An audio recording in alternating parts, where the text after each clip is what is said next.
কিছু বলবেন? আপনার নাম কি অহনা? তাহলে অন্তরা। এর কোনোটাই আমার নাম না। সোজাসুজি বললেই পারেন আপনি আমার নাম জানতে চান। Anyway, I am Faria. Nice name. Thank you. আচ্ছা শোনো ফারিয়া, আমি তোমার সঙ্গে প্রেম করতে চাই। এত ফাস্ট? হ্যাঁ। ভালো লাগছে। কি? স্ট্রেট এই কথাগুলো ভালো লাগছে। ঠিক আছে, প্রপোজ কর। Faria, I love you. I love you. মা, আরে কি হয়েছে? এত চিৎকার করছিস কেন? দেখো আমি কাকে নিয়ে আসছি। কি ও? তোমার মেয়ের বয়ফ্রেন্ড। সত্যি ও তোর বয়ফ্রেন্ড? বিশ্বাস হচ্ছে না? তাহলে ওকে জিজ্ঞাসা করো। হ্যাঁ, বয়ফ্রেন্ড। বিশ্বাস হলো তো যে তোমার মেয়েরও প্রেম করার যোগ্যতা আছে? আচ্ছা বাবা, তোমার বাসা কোথায়? কে কে আছে তোমার বাসায়? মানে আমি কার সাথে কথা বলবো তোমাদের বিয়ের বিষয়? জি? মা, তুমি তো দেখি 5G গতিতে এগোচ্ছ। বিয়ের কথা এখানে কোথা থেকে আসলো? আরে বাবা, আমি তো তোর ধুমধাম করে বিয়ে দিব। আন্টি, আমরা তো বিয়েই করব না। বিয়ে করবে না মানে? এই ফারিয়া, এ ছেলে কি বলে সব? ঠিকই বলতেছে মা, আমরা দুজন তো বিয়ে করব না। আমাদের প্রেমের মধ্যে এই চুক্তি নেই।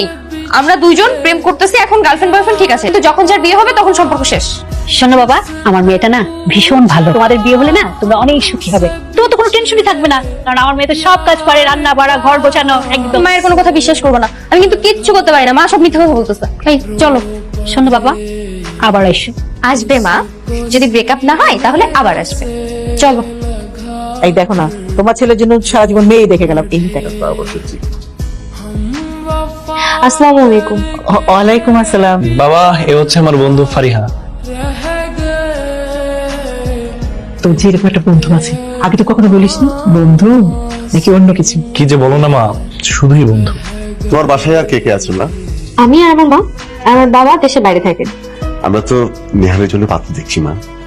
ও তো আমাকে এই ব্যাপারে কখনো কিছু বলেনি। তার মানে তুই প্রেম করিস না? বললাম তো না। ফারিহা, তাহলে চলো আমরা এখন যাই। ঠিক আছে, তাহলে আবার এসো মা। হ্যাঁ, আমি তো আসবোই। আমার যখন ইচ্ছা করবে আমি আপনাদের সাথে দেখা করতে চলে আসবো। মেয়েটা দেখতে কি মিষ্টি, তাই না? হ্যাঁ। তুমি শাড়ি পরে আসছো কেন? তুমি জানো না শাড়ি পরলে তোমাকে বউ বউ লাগে? তো কি হয়েছে? কি হয়েছে মানে? তোমার মায়ের মতো আমার মা বাবাও তোমাকে পছন্দ করে বসে। আমি তো ইচ্ছা করেই শাড়ি পরে আসছি। আমি জানতাম তোমার বাবা মানে আমাকে পছন্দ হবে। মানে তুমি জেনে শুনেই কাজটা করেছো? হ্যাঁ। আচ্ছা ঠিক আছে, চলো। চলো। তোর মামা ফোন করেছিল নিহান। কি কখন? সন্ধ্যাবেলায় তোর বিয়ের জন্য যে মেয়ে দেখতে বলেছিলাম না, সেই ব্যাপারেই কথা হলো তোর মামার সঙ্গে। নিহানকে ওই মেয়েটার সঙ্গে দেখা করতে বলেছে। কোথায় যেতে হবে বলো? সেটা তোর মামা কালকে বলে দিবে। আচ্ছা ঠিক আছে। আচ্ছা, কিন্তু আমি একটা জিনিস ভাবছি, বুঝছো? তোমার মতো ছেলেকে কোন মেয়ে পছন্দ করবে? কেন, আমি কি দেখতে খারাপ?